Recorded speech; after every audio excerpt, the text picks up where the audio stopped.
الحمد لله الذي هدانا لهذا وما كنا لنهتدي لولا ان هدانا الله اما بعد. محترم ناظرین، السلام علیکم ورحمۃ اللہ وبرکاتہ.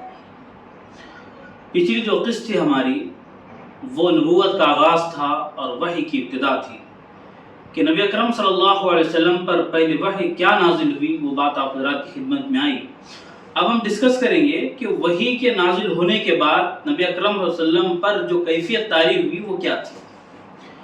جو واقعہ پیش آیا غار حرا کے اندر، تو پھر وہاں سے آپ گھبرا گئے اور گھر تشریف لائے، اور گھر تشریف لا کر حضرت خدیجہ رضی اللہ عنہا سے جو آپ کی اہلیہ محترمہ ہیں، فرمایا کہ مجھے کچھ اڑا دو، مجھے اپنی جان پر ڈر محسوس ہو رہا ہے.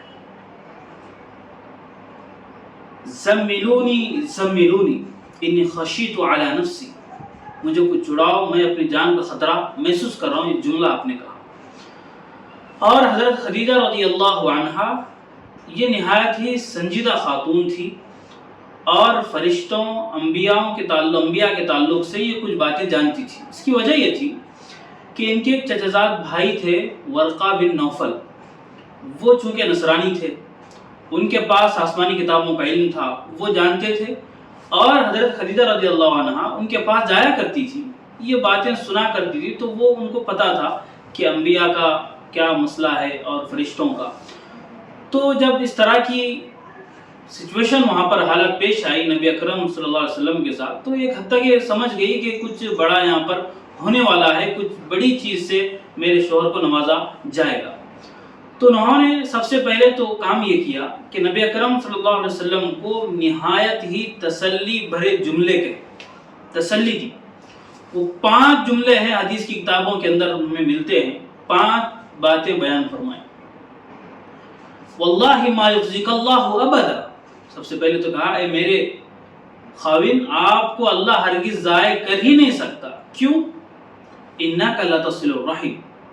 سب سے پہلی چیز یہ ہے کہ آپ رشتہ داروں کا خیال رکھتے ہیں، رشتہ داری کا پاس و لحاظ رکھتے ہیں، صلہ رحمی کرتے ہیں. وتحمل الکل، لوگوں کا بوجھ آپ ہلکا کرتے ہیں، یہ دوسری کوالٹی آپ کے اندر ہے. وتکسب المعدوم، اور جو بے سہارے ہیں ان کو آپ سہارا عطا کرتے ہیں، سہارا دیتے ہیں، آپ ان کا سہارا بن جاتے ہیں. جو مجبور ہیں، کما نہیں سکتے، آپ کما کے ان کو دیتے ہیں. وتقری الضیف، چوتھی کوالٹی آپ کے اندر یہ ہے کہ آپ مہمانوں کی میزبانی کرتے ہیں، مہمان نوازی ان کی کرتے ہیں. جو کوئی باہر سے شہر میں آتا ہے تو آپ اس کی مہمان نوازی کرتے ہیں. 5ویں چیز ہے وَتُعِينُ عَلَى نَوَائِبِ الْحَقِّ، جو مصیبتوں کے مارے ہیں اور حق کے لیے جو پریشانیاں پیش آتی ہیں ان میں آپ مدد کرتے ہیں، آپ ساتھ ہمیشہ سچائی کا دیتے ہیں. یہ 5 جملے وہ تھے جس پر نبی اکرم صلی اللہ علیہ وسلم کی 40 سالہ زندگی محیط تھی، کورڈ تھی، کہ یہ آپ کے اخلاق تھے. کہ وہاں پر نہ کسی نماز کا تذکرہ آیا اور نہ کسی ذکر کا تذکرہ آیا. وہاں اگر تذکرہ آیا تو معاشرتی زندگی کا تذکرہ آیا، اور تسلی کے جو کلمات کہے گئے وہ آپ کے اخلاق پر مبنی تھے. یہ وہ اخلاق تھے جس کے ذریعے نبی اکرم صلی اللہ علیہ وسلم کو حضرت خدیجہ رضی اللہ عنہا نے تسلی دی کہ آپ اتنے اچھے کام کرنے والے ہیں، اللہ آپ کو ضائع کیسے کر سکتا ہے، اللہ آپ کو ہرگز ضائع نہیں کر سکتا. اور اتنا کہہ کر وہ خاموش نہیں ہوئی. اس نے کہا چلیے ٹھیک ہے، اب ہم چلتے ہیں اپنے چچزاد بھائی ورقہ بن نوفل کے پاس، وہ کچھ باتیں آپ کو بتائیں گے. تو نبی اکرم صلی اللہ علیہ وسلم کو لے کر وہ اپنے چچزاد بھائی ورقہ بن نوفل کے پاس گئی، سارا ماجرا وہاں پر بیان کیا. جیسا ہی انہوں نے وہ جملہ سنا تو فوراً ورقہ بن نوفل نے کہا کہ واللہ والذی نفسی بیدہ، کہ خدا کی قسم جس کے قبضے میری جان ہے، یہ وہی ناموس اکبر ہے، یہ وہی فرشتہ ہے جو حضرت موسیٰ علیہ السلام کے پاس بھی آیا تھا. یہ وہی فرشتہ جس کا تم تذکرہ کر رہے ہو، یہ وہی فرشتہ ہے. اور دوسری بات اس نے کہا کہ دیکھیے آپ کی قوم آپ کو آپ کے ملک سے، آپ کے شہر سے نکالے گی. کاش میں اس وقت طاقتور ہوتا، اس وقت زندہ ہوتا میں، جب آپ کی قوم آپ کو جھٹلاتی تو میں آپ کی کیا کرتا، مدد کرتا. تو حضور نے پوچھا او مخرجی ابی او مخرجی اہم، کیا وہ مجھے شہر سے نکالیں گے؟ جبکہ لوگ مجھے صادق اور امین کہتے ہیں، کیا یہ لوگ مجھے شہر سے نکالیں؟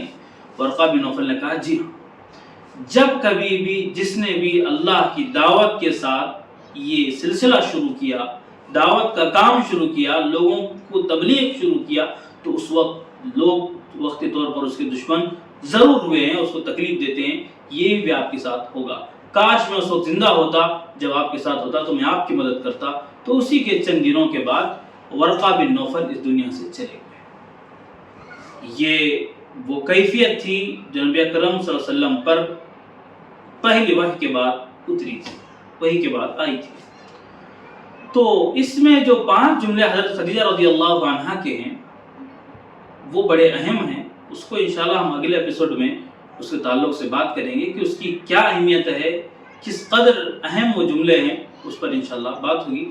اب اسی پر ہم اکتفا کرتے ہیں۔ وآخر دعوانا ان الحمد للہ رب العالمین۔